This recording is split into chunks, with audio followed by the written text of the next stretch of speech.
Bonjour et bienvenue au Livre à la portée des mots, notre émission de littérature.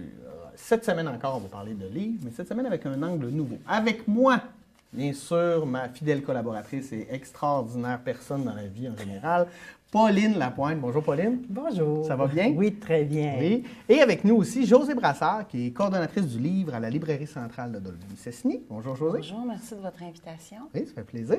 Donc aujourd'hui, on va parler de librairie, le lien entre les bibliothèques et les librairies et les services qui vont avec ça. Premièrement, on va regarder, la librairie centrale, c'est une librairie agréée. Oui. Qu'est-ce qu'une librairie agréée, en fait? OK, c'est un statut spécial qui est couvert par une loi, qui est la loi 51. La loi sur, son nom spécifiquement, c'est la loi sur les entreprises québécoises dans le domaine du livre. OK. Et puis, c'est une loi qui est arrivée dans les débuts des années 80, qui a consolidé le réseau des librairies au Québec, OK. qui a fait en sorte qu'il puisse avoir des librairies partout, dans toutes les régions, qu'il puisse avoir des nouveautés réparties en même temps dans toutes les régions aussi, que tu sois petit ou gros, qu'il y ait une stabilité dans les prix, et puis qu'il y ait une très belle diversité culturelle qui puisse être... On n'est pas juste les best-sellers. Non, vraiment. Puis là, évidemment, on dit que c'est une librairie agréée, mais il y a des responsabilités, des devoirs liés à ça et des avantages. OK. Qui sont? OK. Au niveau des avantages, bien, cette loi-là fait en sorte que elle a mis en place, en fait, toute l'industrie du livre. OK. Ce qui fait que ça part à partir de... Bien, à la base, c'est toujours les auteurs, les créateurs, qui sont la source de tout, de la littérature. Les éditeurs, qui font tout le travail d'édition et de découverte. Et puis, après ça, tu vas avoir, entre l'éditeur puis la librairie, il y a encore une étape, c'est le distributeur. OK. Donc, c'est des grosses entreprises qui ramassent beaucoup d'éditeurs et qui ont vraiment la mission de diffuser, de faire connaître et d'apporter les livres, d'aller les placer partout dans les librairies, dans les magasins, et de les faire connaître, d'en faire la promotion. Okay. Ces gens-là sont tous agréés aussi par la même loi. Et après ça, tu as la librairie qui, elle, c'est elle qui vend le livre, qui le fait connaître au grand nombre, ou aussi aux clients, au public.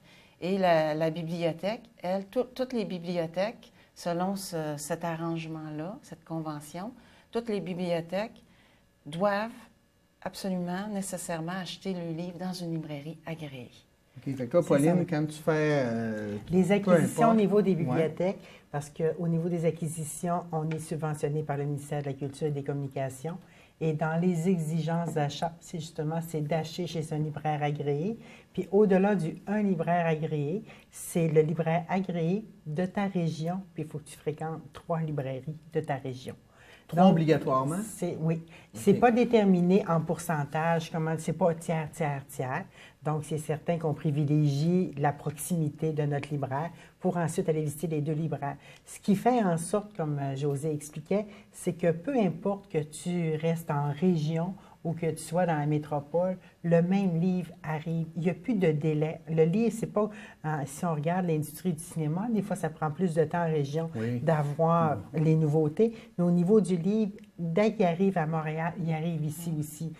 Si on en a... Les gens, maintenant, avec Internet, les émissions de littérature et tout ça, vont souvent savoir, des fois, avant nous, à la bibliothèque, qu'un livre s'en vient, mais il peut se présenter à la librairie, puis il va l'avoir. Puis c'est la même chose pour nous, ça nous aide dans nos achats, parce que la priorité chez nous, c'est d'acheter ce que le lecteur veut avoir. Donc, il a pris une émission à Télé-Québec, pour ne nommer que cette chaîne-là, que tel livre sortait, on prend en titre, on appelle, donc on est dans les mêmes délais qu'ailleurs. Il n'y a pas de délai plus long, puis il n'y a pas de carence au niveau de nos lecteurs de dire ça va prendre 3 semaines ou on ne l'aura pas. C'est la proximité. Quand tu sors en librairie, la même journée, tu l'as en bibliothèque. C'est en plein ça. Puis des fois, ce que je trouvais agréable aujourd'hui de parler avec la librairie, c'est qu'on n'est pas des compétiteurs du livre entre la bibliothèque et la librairie.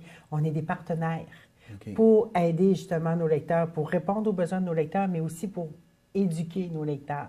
Parce qu'effectivement, en parlant de librairie agréée, eux, ils ont des exigences de tenir un vaste choix de livres.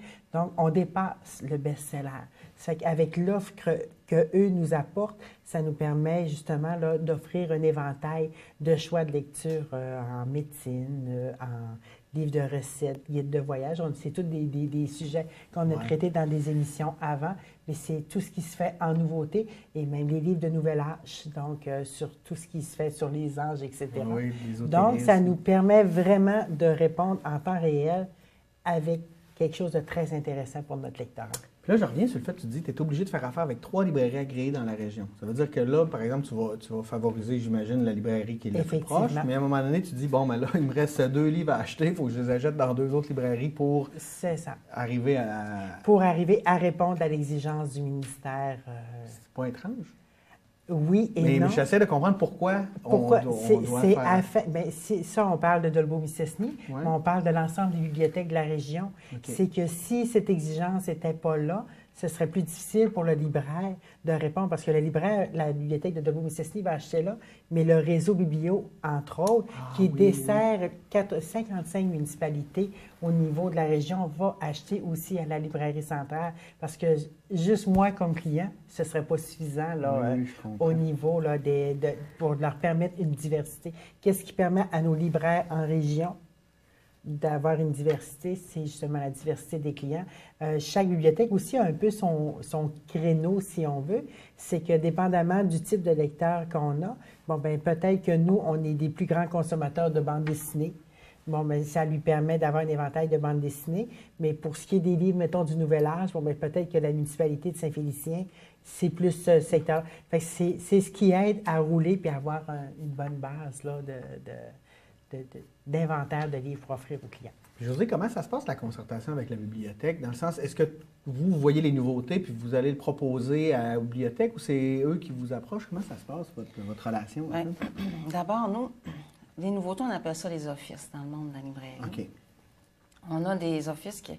Nous, on a, par semaine, là, je vérifiais avec mon technicien en informatique hier, là, notre moyenne de création de nouveaux titres, c'est 500 par semaine. Puis ça, des fois, c'est plus. Donc, les gens peuvent des fois être surpris comment on reçoit de nouveautés dans une librairie. Puis nous, on est une petite librairie. On ne reçoit pas tout, là. Ouais. Fait que, donc, toutes ces nouveautés-là, qui sont de l'Office, nous, on les a sélectionnées aussi en partie en fonction des besoins de nos acheteurs principaux. C'est qu'on sait qu'est-ce que la bibliothèque désire avoir. Il y a certains livres qu'on reçoit à on le sait qu'il va à la bibliothèque. Okay. Dans certaines maisons d'édition, certains auteurs, il est sélectionné pour la bibliothèque. Fait qu'on travaille nos grilles d'office en fonction des besoins généraux, mais des collectivités et des bibliothèques. Puis après ça, quand on reçoit toutes ces nouveautés-là, à la fin de la semaine, on envoie des caisses complètes là, à la bibliothèque qui, eux, prennent le temps de faire leur sélection et de choisir ce qu'ils vont conserver. Puis quand on n'a pas le livre, évidemment, parce que de leur côté, la bibliothèque font un gros travail de recherche. Okay. Puis il y a la clientèle qui demande beaucoup de choses aussi. Puis de ce côté-là, vraiment, ils font leur maximum pour aller chercher le livre que la clientèle demande, les demandes spéciales. Fait qu'ils nous les demandent à nous, c'est nous qui les commandons pour eux. Et puis, à chaque semaine, s'il y a des titres qu'ils n'ont pas reçus, bien, on s'organise pour les avoir le plus rapidement possible. Ouais. Donc, ça roule toutes les semaines. Il y a plein de caisses. C'est Noël à toutes les semaines, en fait. Là, oui. Tu rouvres les caisses. Les caisses de livres arrivent et c'est ça, c'est que, oui, il se fait des achats en magasin, si on veut, ou chez nous, Mme Caron va faire des achats. Elle va aller en librairie, mais ça prend du temps. Mais des fois, tu n'as pas le temps de tout voir. Donc, avec justement les envois d'office de la librairie, c'est que tu permets d'avoir ça à la maison, mais là, à la bibliothèque, pour qu'on puisse vérifier, nous, dans notre catalogue, est-ce qu'on possède déjà le livre? Parce que souvent, il y a au niveau des éditeurs, on se fait jouer des tours. Il y a des rééditions. Des rééditions. On a même eu des romans qui changent de titre. Donc, c'est vraiment... Tu sais, ça peut avoir l'air simple, le traitement d'un livre, mais il faut vraiment l'étudier pour s'assurer d'une nouveauté ou d'une suite. On sait aussi, au niveau du roman, on peut avoir une série de 10 titres. Puis rendu au 11e, ce n'est pas le 11e titre, c'est le avant la série. Donc, c'est toute une recherche qu'on fait pour justement se permettre là, de faire le suivi. Ou des fois, il y a des auteurs qui vont nous avoir échappé. Ou c'est le 4e tome qui rentre, puis c'est justement avec la librairie. Là, nous, on fait la recherche pour avoir le tome 1, 2, 3 pour le sortir, parce qu'on sait que le roman fiction, bon, ben, on a une clientèle pour ça, qu'on entre dans une nouveauté, là. On a un travail de proximité vraiment avec la librairie Ou des fois, je me dis, on est quasiment rendu plus souvent chez eux. J'ai quasiment peur qu'ils nous envoient une facture de loyer parce qu'effectivement, on fait nos demandes puis on a une belle collaboration là, pour le complément là, de nos collections. Puis on parlait hors d'onde avant l'émission que maintenant, la durée de vie d'un livre, c'est peut-être 5 ans avant qu'il soit plus disponible. Dans le cas où tu reçois le tome 4 puis tu essaies de revenir puis tu n'es pas capable d'avoir le début de la série, tu fais quoi? On ne l'achète pas. Ah, ouais. Ouais. Parce que C'est une bonne réponse. sinon, ça fait un client insatisfait. Mais généralement, quand le tome 4 sort, on gratte, puis là, il y a une réédition qui s'en vient ou il y a quelque chose qui suit. Là. Puis aussi, au niveau des collections jeunesse, souvent, on complète les collections. Parce que au niveau de l'édition, dans la jeunesse, on peut avoir une collection qui vont traiter pour les enfants, aller chez le dentiste, à la garderie, grand-père est mort, etc. Donc, souvent, on va peut-être acheter le 10 et le 11e, puis on va faire toute la vérification des livres qui venaient avant, parce qu'on sait que maintenant, elle s'adresse à la clientèle des 7 à 9 ans, parce qu'on en avait pour les 10 ans. C'est souvent le travail qu'on a à faire à ce niveau-là. Puis nous, on est au fait des nouveautés par nos clients, mais tout ce qui se fait, comme Mme Brassard disait, c'est qu'il y a des choses qu'on ne sait pas qui s'en viennent sur le marché, c'est eux qui ont cette information-là privilégiée. Donc, eux nous font des propositions puis nous amènent au développement aussi de la collection sur des choses qu'on ne savait pas qui seraient dans le monde de vous nourrissez, en fait, vous nourrissez un et l'autre, puis en plus, autant vos clients que vos clients vous demandent des choses. Fait que moi, souvent, je dis je contamine en littérature pour faire des clients de la librairie. Parce qu'un lecteur veut posséder ses livres, mais souvent, le lecteur ne saura pas vraiment en quoi il va s'en aller dans ses achats là, pour chez lui. Il vient voir, il vient essayer s'il aime ça, puis après ça, ça devient un client. Là, On peut faire le parallèle avec les clubs vidéo, là, où on voit un film, puis après ça, quand il est en vente, on l'achète. Oui, c'est ça. C'est le même principe. Là. C'est vraiment au niveau éducationnel. Là. Nous, on les éduque pour devenir des lecteurs. C'est que avantageux de travailler ensemble. Vous êtes zéro en compétition. Pas du tout. Non, mais on peut aussi, le on penser. fait la même chose. On envoie des clients souvent à la bibliothèque. Quelqu'un qui a envie de lire un livre, puis trouve un peu dispendieux ou il voudrait essayer quelque chose, tout de suite, on dit, va à la bibliothèque, on va le chercher. Puis s'ils ne l'ont pas, ils vont l'acheter ici, de toute façon. Oui, c'est ça. C'est clair. C'est en plein ça. On voulait parler aussi de livres numériques, parce que vous avez des livres numériques. On peut acheter des livres numériques chez vous. Oui, bien sûr. On a un site Internet. Là. Le livre numérique, ce qui fait que la différence, c'est que maintenant, tu ne passes plus dans une librairie. Ça fait que même si il y a des gens qui viennent me voir avec leur tablette, je veux un livre numérique là-dessus. Je ne peux pas l'installer sur la tablette ou l'ordinateur de quelqu'un. Il faut que la personne, elle se branche par son ordinateur à la maison ou directement avec sa connexion Internet. Tout se fait sur un site Internet. Là, dans ce cas-là, on parle du site de la librairie. Donc, la plupart des livres, maintenant, ils sont là en version papier et numérique. Et on peut télécharger un livre numérique. C'est souvent un peu moins cher. 15, 20 ou même 30 moins cher. Ça peut être, en moyenne, peut-être 15-20 moins cher. Il y a des soldes dans le numérique aussi parce que le numérique n'est pas régi par la même loi. On parlait de la loi du livre tout à l'heure. Ça reste que ça s'applique juste aux livres papier encore pour le moment et non aux livres numériques.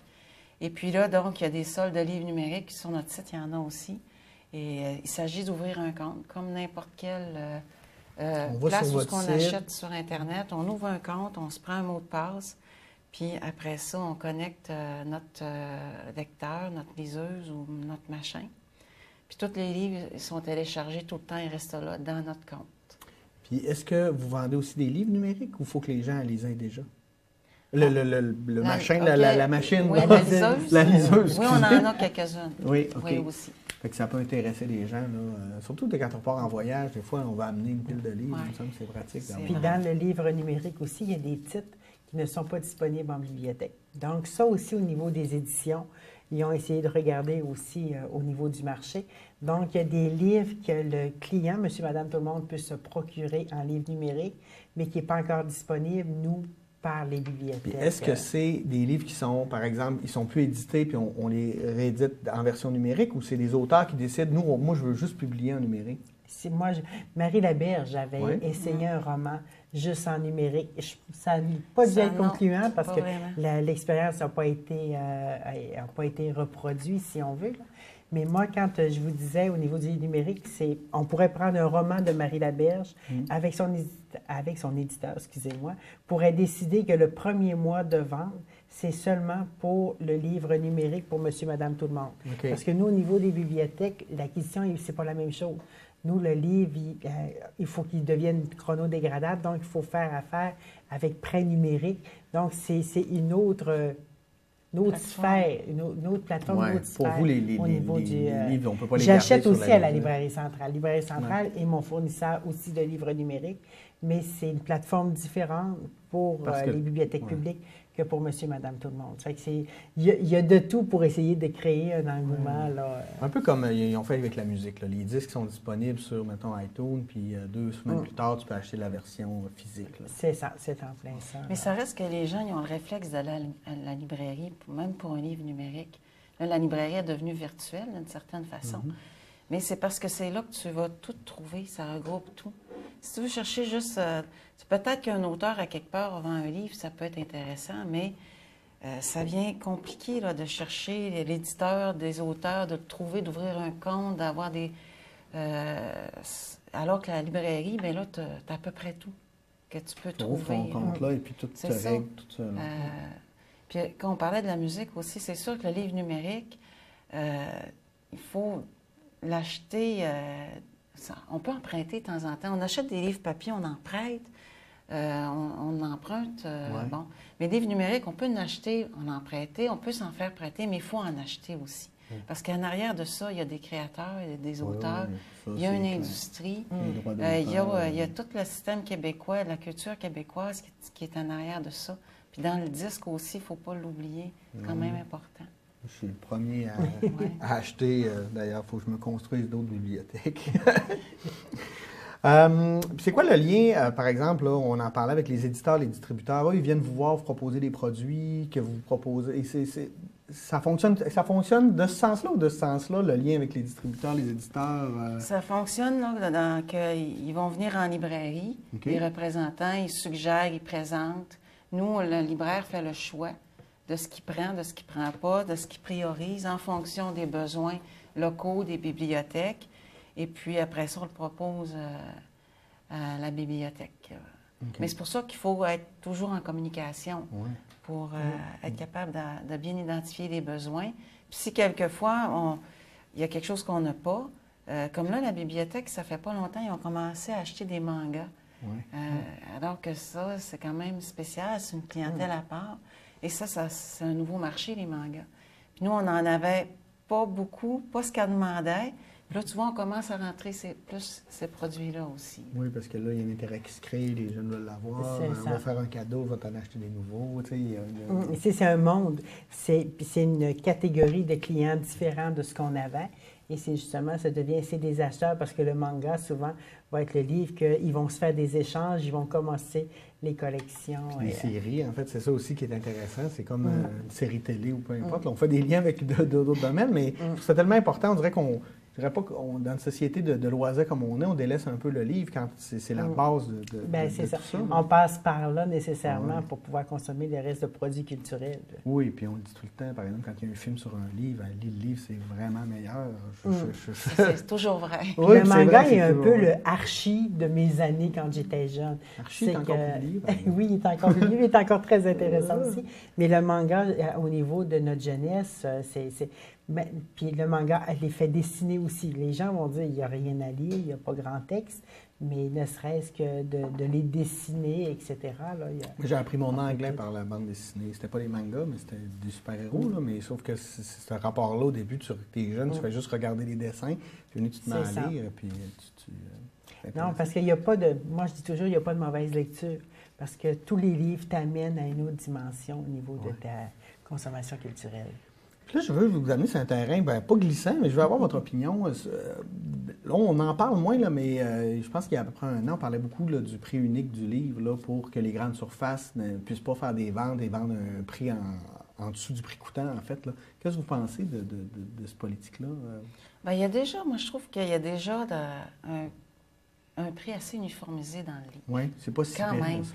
Parce que je regarde souvent, on va se faire poser la question, comment je vais aller voir comment il coûte ce titre-là. Je voudrais commander un livre de spiritualité. Je vais aller voir comment il coûte chez Archambault.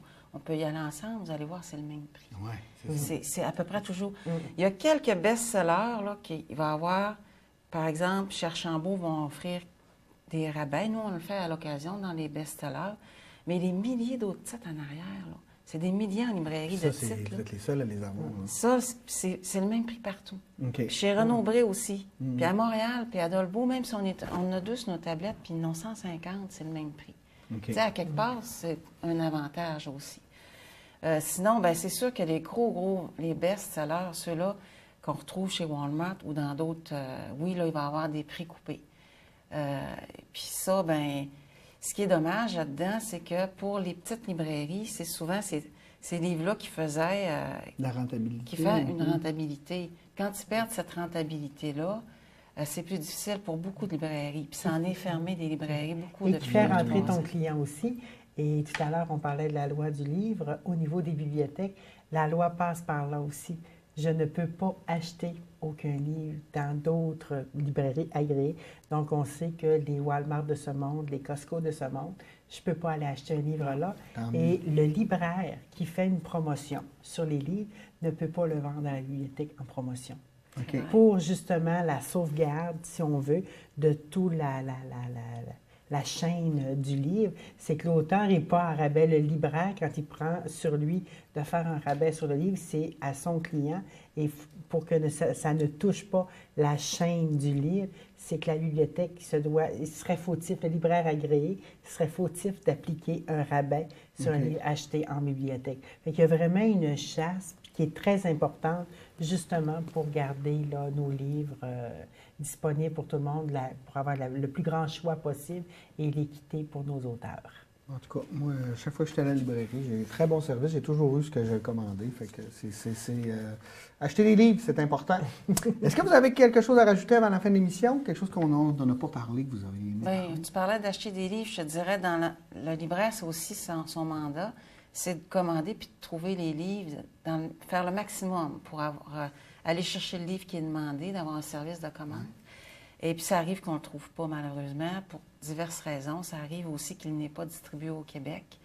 Les gens, des fois, sont déçus qu'on ne trouve pas un livre, mais en général, on fait le maximum pour l'avoir. 99 on est en mesure de trouver le livre. Sinon, la raison, c'est ça, c'est que le livre n'est plus édité ou n'est pas édité au Canada. Donc, c'est certain que l'on ne peut pas l'avoir. Il y a des contraintes, mais si on enlève ce peu de contraintes-là, 99 des chances, on le trouve chez le libraire, puis nous, on va le chercher là pour... Puis aller dans la librairie, puis fouiller, puis poser des questions parce qu'ils sont vraiment de très bons conseils. Des fois, on ne sait pas ce qu'on va acheter, mais vous êtes les spécialistes. Offrir en cadeau. Offrir en cadeau, juste lire, lire. Hey, merci beaucoup d'avoir été des nôtres. Josée Brassard, coordonnatrice du livre à la librairie centrale de Dolbeau-Mistassini, et Pauline Lapointe. Merci. Merveilleuse personne et responsable des bibliothèques aussi, entre autres, de toutes ces fonctions de Dolbeau-Mistassini. Merci d'avoir été des nôtres et on se retrouve la semaine prochaine pour la dernière émission de notre série sur le livre à la portée des mots. Merci, au revoir et bonne semaine.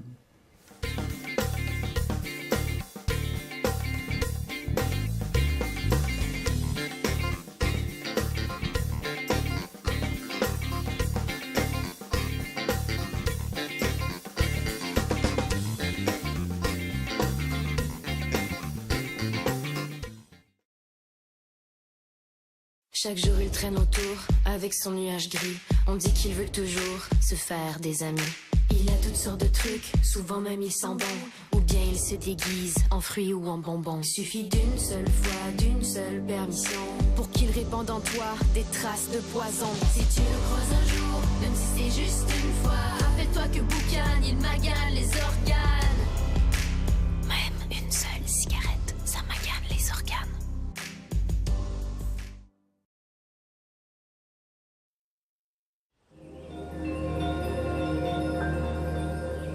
Nous sommes présentement au Mont-Saint-Grégoire. C'est une des 8 collines montérégiennes.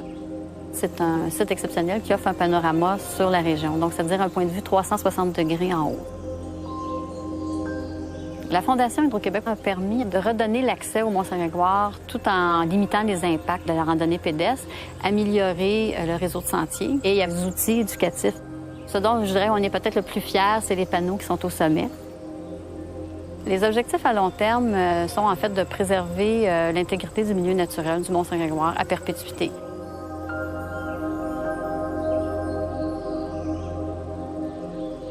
Dans la montagne, on vient environ 3 à 4 jours par semaine. Et si on resterait proche, on serait ici 7 jours par semaine. Les collines montérégiennes, ce sont les derniers, on peut dire les derniers bastions de milieu naturel qui nous restent dans le sud du Québec.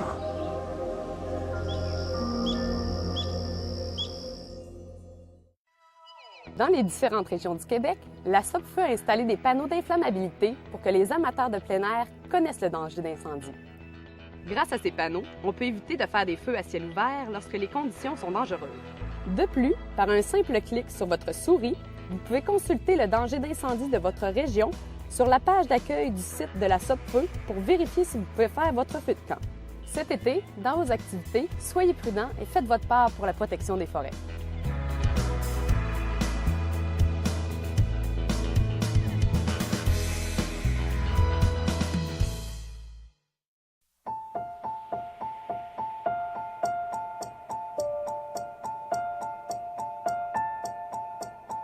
Personne ne dirait ça. Alors pourquoi le dit-on à propos des gens qui souffrent de dépression? Tout comme le cancer, la dépression est une maladie. Une vraie maladie.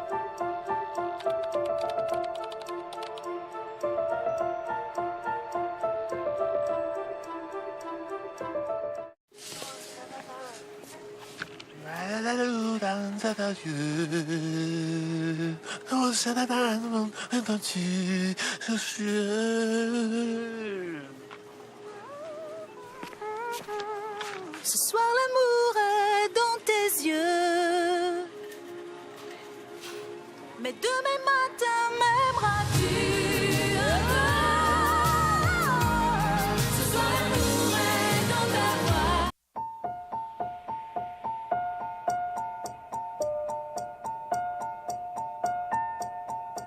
Personne ne dirait ça. Alors pourquoi le dit-on à propos des gens qui souffrent de dépression? Tout comme le cancer, la dépression est une maladie. Une vraie maladie.